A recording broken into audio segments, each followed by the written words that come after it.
Hey guys, so today I'm going to be looking at people share their disturbing stories. Yeah, let's just get right into the video. A few years ago, I was walking through the woods off the beaten track a bit and I smelt this really overpowering sweet smell. Being nosy, I pulled back the undergrowth to have a look and found a dead body. The guy had clearly been there a while and wasn't looking great. All swollen and green and black with various runny bits. The local wildlife had also been dining well for a few days. I called the police, who told me to wait with the body until they arrived. Being in the middle of nowhere, it took a while for them to arrive and it got dark, and I was just sat there in the dark with him for a long time. It turned out he offed himself. For a long time afterwards, I had dreams about him, and he would talk to me and not nice things. Mainly about how he was angry I had disturbed his resting place, and he wanted me to off myself. Probably just my imagination, but all pretty disturbing at the time. He still turns up in my dreams from time to time, and no doubt will be tonight after typing this. You know what? People who go exploring at night in the woods, y'all crazy too. But they said sweet smell. Honestly, I never thought that was what rotting corpse smelled like. Sweet? What the hell? Ugh, I don't even want to imagine it. About 2 years ago, I was driving home from a family reunion pretty late at night, and the drive was about 2 hours. I didn't stay the night because I had to be back for work the following day. Most of the drive was on roads with dense bushes and trees on either side. The real creepy ones you see a lot in movies. Anyway, I had been driving about 45 minutes and I was starting to get really tired. You know how sometimes you just suddenly become really tired out of nowhere? Well, yeah, that happened to me. I knew I wasn't going to last, but I didn't come across any place that I felt I could park and safely sleep. Anyway, after it became clear to me that I wasn't going to find a place to pull up, and my tiredness wasn't going away, I did something very questionable. I pulled over to the side of the road onto the grass, behind some bushes, to try and hide my car from anybody else who was going to come past. The roads went empty. I came across another car every few minutes or so. I made a mental note that the time was 11:22 and then fell asleep. Sometime later, I was awoken by a scratching sound. I looked at the clock, 11:50. The sound stopped after a few seconds, and because I was still extremely tired, I didn't bother looking around and simply went back to sleep. I was later awoken by the same sound, and it was now 12:40. This time it really freaked me out because the sound didn't stop.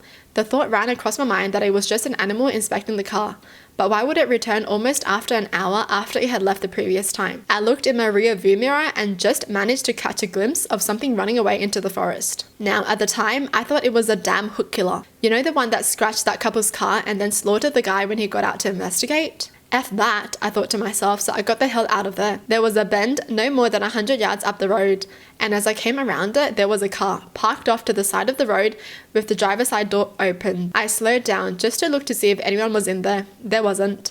Then I looked in my rear view mirror. I didn't see anything, and all of a sudden, this guy comes sprinting around the corner. He starts screaming at me, shouting stuff like, hey you, get the F out of the car, now! I noped out of there and sped off. I never saw the guy again. Moral of the story, don't sleep on the side of a deserted road. Oh my gosh, that's scary. But you know what the twist could have been? Imagine if the guy shouting at him was like, get out of your car, because the hook killer is in your car. You know? Oh my gosh, been watching too many scary things. But seriously, damn, that is scary. And some people probably do this like every day if they like work late at night, right? And they live really far away. Man, don't know how they do it. Like, I get suspicious of every single car at night, you know? I'm always looking in my rearview mirror like, is that car following me? It's better to be safe than sorry, right? Jeez. A few summers ago, I went for a bike ride around midnight with a friend. We went our separate ways at the end of the evening, and I had about 2 blocks to ride back by myself. Because of construction, I had to ride on the sidewalk, but the streets were dead. But it wasn't a problem until right where I was about to turn left onto my street. There was this man walking by himself, maybe 40s, a little scruffy but not homeless. The sidewalk was narrow and I didn't want to freak him out, so when I got about 6 feet behind him, I said, hey, behind you, and he turned around and gave me this super angry look.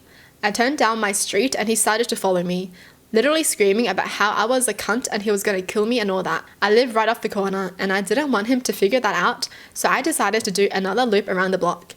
That's not the scary part. The scary part is that when I looped back around and looked down the street, I saw him standing on my front stoop staring out at the street like he knew I lived there. He saw me ride by again, but he didn't say anything. I ended up going back to my friends, but my bike got stolen from the alleyway by the house 2 days later.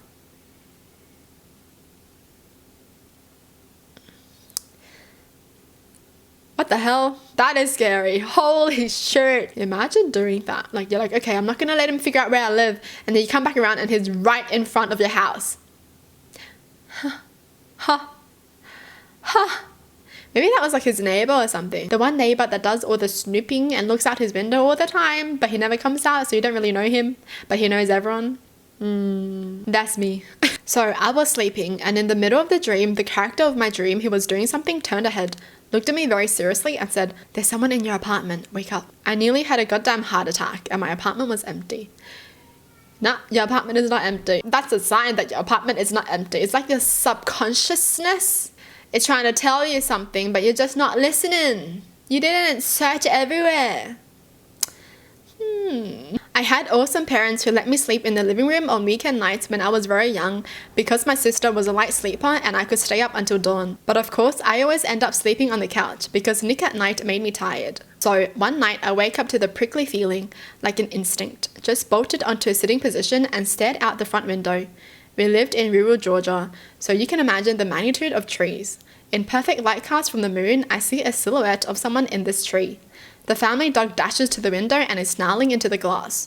Terrified, I run into my parents' room and try to explain to my parents that there's a strange person outside. Dad grabs something defensive and darts outside with the dogs to beat the wax off the hot head. I tremble in Mama's arms until Dad comes home and says he saw no one and to go to bed. I decide to sleep in my regular room. I fill in my sister as to what happened. Dad is making regular rounds in the house with a cup of coffee. We're all still, and I finally think I can sleep. Nope, I notice the man outside my window. From what I can see in the moonlight, he gives me a shush signal and runs away. Just turns around to run a straight line away. I swear, I couldn't stop crying for what felt like hours. Oh my gosh. Always happens to kids. Hey. That's freaking scary. Seeing someone outside your window at night or even like a little silhouette, that's scary. This is why I always have like my blinds closed, bro. I mean, like, these people don't have curtains or blinds. Like, why don't they close them at night so you don't see anything? You know, it's always the scariest because if you freaking don't have your blinds closed or whatever, if you turn on the lights, people can see you from the outside, but you can't see them because it's dark outside. Oh my God. Seriously, just close them. I was 17 and had just gotten my license. Back in high school, my friends and I had made it a mission to find abandoned houses to throw parties in. We had a few good candidates, but the motherlode was this house I would pass on my home from work. It was an underdeveloped shell of a huge home with a large property in the back. I had told one of my friends about it, and one day before we went to see a movie, I took him to the house. It was about dusk in summer, so I had my headlights on.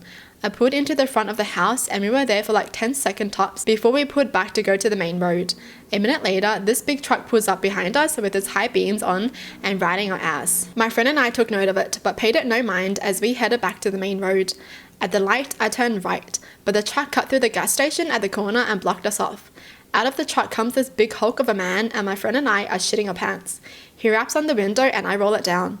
Now, the really freaky part is that this is a busy road and now there was no one in sight. He asks us what we were doing at the house and I quickly lied and said we were making a U-turn. He stares at us for a few seconds, smiles and sends us on our way. To this day, the house remains unfinished and I'm convinced it's a drug operation of some sort. Wow, that person just followed them to make sure they weren't gonna like report them or something, right? Oh, jeez, that's scary. This is why don't be nosy. Okay? Just don't be nosy. Seriously, you don't explore abandoned places. Don't be nosy. Being nosy is how you get your butt whooped. Well, that's it for the video. Hope you guys enjoyed. Tell me in the comments down below what your thoughts are. And as always, thanks for watching. Hope you guys liked it. And I'll see you guys next time. Bye.